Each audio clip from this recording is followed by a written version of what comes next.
ఏమి నా పుణ్యము నీ మాల వేసే మోక్షమొచ్చే ఎంతమందికుంటుందయ్యా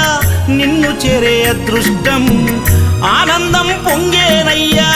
నిన్ను చూసిన క్షణం తండ్రి నిన్ను చూడంగానే కన్నీరు తన్నుకొచ్చే ఒక్కసారిగా నన్ను గన్న తల్లిదండ్రులు గుర్తుకొచ్చే చక్కని మల్లె జాజి పూల పరుపు వేసి బంగారు ఊయల గట్టి ఊయలూపనా